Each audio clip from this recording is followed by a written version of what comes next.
द्रौपदी 5 नहीं 6 भाइयों की पत्नी थी। जाने रहस्य। कल्पना कीजिए धर्मराज युधिष्ठिर जो साक्षात धर्म के अवतार थे, जो सत्य के मार्ग से कभी विचलित नहीं हुए, अचानक एक ऐसे रहस्य के सामने नतमस्तक हो जाए जिसे सुनकर उनके शरीर का रोम रोम कांप उठे। प्रिय श्रोताओं, युगों युगों से हम यही सुनते आए हैं कि यज्ञसेनी पांचाली केवल 5 पांडवों की अर्धांगिनी थी। किंतु क्या हो यदि मैं आपसे कहूं कि यह सत्य अधूरा है। द्रौपदी 5 नहीं बल्कि 6 भाइयों की पत्नी थी। महाभारत केवल शस्त्रास्त्रों और शूरवीरों की कथा नहीं है, बल्कि यह विधि के विधान और कर्मों का ऐसा महासागर है जिसके अथाह गर्भ में न जाने कितने रहस्य दबे हैं। आज हम उस खौफनाक और हृदय विदारक सत्य से पर्दा उठाएंगे जिसे जानकर स्वयं युधिष्ठिर का हृदय चित्कार कर उठा था। ये जानना हमारे लिए अत्यंत महत्वपूर्ण है, क्योंकि यह कथा हमें सिखाती है कि जब नियति अपना खेल खेलती है तो बड़े बड़े महारथियों का अहंकार और ज्ञान धराशायी हो जाता है। अपने हृदयों को थाम लीजिए, क्योंकि आज आप महाभारत का वो पन्ना पलटने जा रहे हैं जो निश्चित ही आपके रोंगटे खड़े कर देगा। 18 दिनों के उस भयंकर महासम ने कुरुक्षेत्र की पवित्र भूमि को रक्त से स्नान करा दिया था। कौरवों का पूर्ण नाश हो चुका था, परंतु इस महाविजय का उल्लास पांडवों के चेहरों पर कहीं नहीं था। चारों ओर केवल मातम, रुदन और जलती हुई चिताओं की लपटें थीं। धर्मराज युधिष्ठिर का हृदय भीषण विषाद और आत्मग्लानि से भरा हुआ था। वे पवित्र गंगा के तट पर अपने मृत परिजनों और दिवंगत योद्धाओं का तर्पण कर रहे थे। एक एक करके वे सभी शूरवीरों को तिलांजलि दे रहे थे। तभी एक ऐसा क्षण आया जिसने कालचक्र की गति को मानो वहीं रोक दिया। माता कुंती, जिनकी आंखों में एक युग का संताप और एक अत्यंत गहरा रहस्य छिपा था, डगमगाते कदमों से धीरे धीरे आगे बढ़ी। उनके हंठ कांप रहे थे। ये वह क्षण था जब नियति अपना सबसे बड़ा और खौफनाक सत्य उगलने वाली थी। एक ऐसा विधि का विधान जो युधिष्ठिर की धर्म निष्ठा को झकझोर कर रख देने वाला था। गंगा की लहरें भी मानो उस सत्य को सुनने हेतु शांत हो गई। माता कुंती ने अश्रुपूर्ण नेत्रों और कांपते कंठ से कहा, पुत्र, इन सभी वीरों के साथ तुम्हें उस महान योद्धा को भी जलांजलि देनी होगी जिसने जीवन भर केवल तिरस्कार सहा। युधिष्ठिर आश्चर्यचकित रह गए। जब उन्होंने उस वीर का नाम पूछा तो कुंती के मुख से निकलाकर युधिष्ठिर रवाक रह गए। एक प्रबल शत्रु के लिए तर्पण। कुंती फूट फूट कर रोने लगी और चित्कार करते हुए बोली, नहीं युधिष्ठिर, वह सूत पुत्र नहीं था। वह साक्षात सूर्यदेव का अंश था।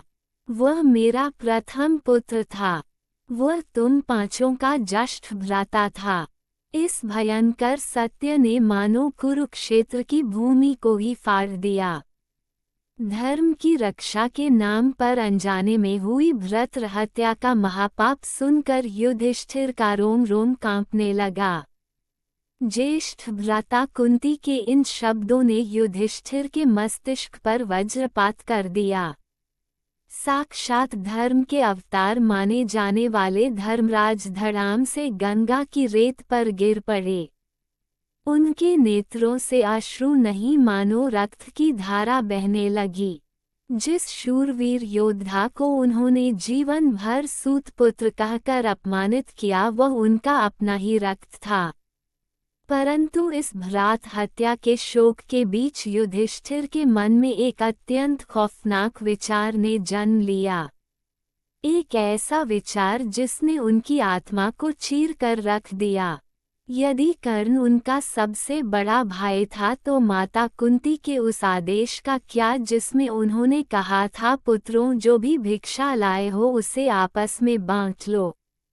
इस विधि के विधान के अनुसार तो कर्ण का भी द्रौपदी पर पूर्ण अधिकार था। क्या वास्तव में नियति ने द्रौपदी को 5 नहीं अपितु 6 भाइयों की पत्नी होने का भाग्य दिया था? युधिष्ठिर की आंखों के समक्ष द्रौपदी स्वयंवर का वह दृश्य सजीव हो उठा। जब महान शूरवीर कर्ण ने लक्ष्य भेदने के लिए कदम बढ़ाया था तब स्वयं पांचाली ने उन्हें ये कहकर रोक दिया था कि वह किसी सूतपुत्र से विवाह नहीं करेगी। किंतु यदि उस क्षण सत्य उजागर हो गया होता, यदि माता कुंती ने अपने प्रथम पुत्र को उसी सभा में स्वीकार कर लिया होता तो धर्म और परंपरा के अनुसार क्या होता? माता कुंती का वह वचन पुत्रों जो भी भिक्षा लाए हो उसे आपस में बांट लो, केवल 5 पर नहीं अपितु पूरे 6 भाइयों पर लागू होता। अर्थात विधि के विधान के अनुसार द्रौपदी का विवाह 5 नहीं 6 पांडवों से होता।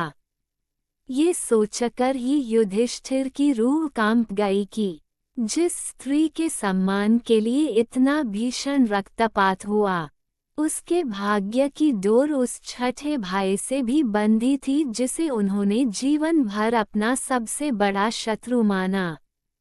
इस खौफनाक रहस्य ने केवल युधिष्ठिर को ही नहीं बल्कि वहां उपस्थित पांचाली को भी जड़वत कर दिया। द्रौपदी के मानस पटल पर भी वही अपमान और प्रतिशोध का दृश्य छा गया। जिस योद्धा को उन्होंने स्वयंवर में सूतपुत्र कहकर तिरस्कृत किया था, वह कोई और नहीं साक्षात सूर्य का अंश था। युधिष्ठिर का हृदय ये सोचकर फटने लगा कि यदि उन्हें ये सत्य ज्ञात होता तो वे स्वयं द्रौपदी और राज सिंहासन अपने ज्येष्ठ भ्राता को सौंप देते। परंतु सबसे बड़ा धर्म तो उस महादानी कर्ण ने निभाया था।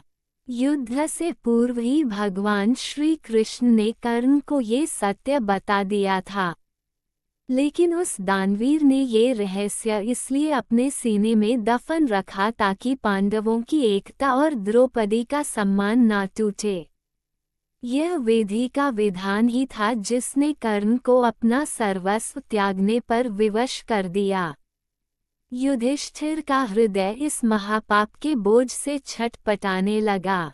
वे सोचने लगे कि जिस ज्येष्ठ भ्राता का अधिकार संपूर्ण हस्तिनापुर के राज सिंहासन पर था, जिसके भाग्य में विधि के विधान के अनुसार पांचाली का सम्मान लिखा था, उसने अपना सर्वस्व त्याग दिया। ये जानकर उनकी आत्मा कांप उठी कि उस महान योद्धा ने अपने ही प्राणों की आहुति देकर पांडवों को जीवन दान दिया है। ये भ्रात हत्या का ऐसा कलंक था जिसने साक्षात धर्म के अवतार को भी विक्षिप्त कर दिया। इस असहनीय पीड़ा, ग्लानि और माता द्वारा छुपाई गई सच्चाई के प्रतिशोध की अग्नि में जलते हुए युधिष्ठिर ने एक अत्यंत भीषण निर्णय लिया। उन्होंने अपने हाथों में पवित्र गंगा का जल उठाया और तीनों लोकों को साक्षी मानकर समस्त नारी जाति को एक ऐसा महाश्राप दे डाला जिसकी गूंज आज भी इस ब्रह्मांड में सुनाई देती है। अश्रुओं से भीगे हुए युधिष्ठिर ने कांपते हुए कंठ से वह भयंकर श्राप उच्चारित किया। मैं धर्मराज युधिष्ठिर आज इस पवित्र जल को साक्षी मानकर समस्त नारी जाति को ये श्राप देता हूँ कि आज के पश्चात कोई भी स्त्री अपने हृदय में किसी भी गढ़ रहस्य को छिपाकर नहीं रख सकेगी। ये श्राप केवल एक आहत पुत्र का प्रतिशोध नहीं था बल्कि यह उस धर्म की चित्कार थी जिसे एक रहस्य ने तार तार कर दिया था।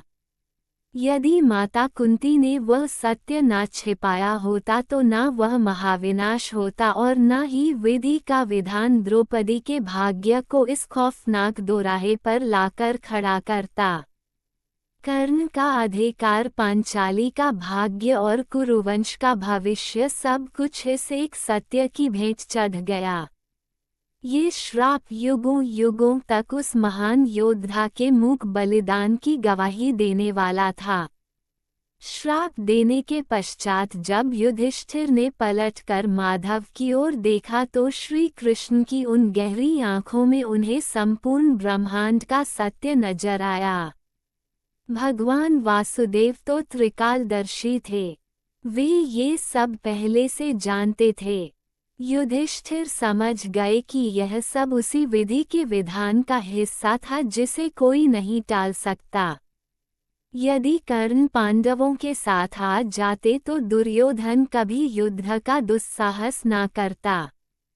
यदि युद्ध न होता तो अधर्म का नाश कैसे होता, और सबसे बड़ा संकट यदि सत्य पहले उजागर हो जाता तो कुंती के वचन अनुसार द्रौपदी को 6 भाइयों की अर्धांगिनी बनना पड़ता।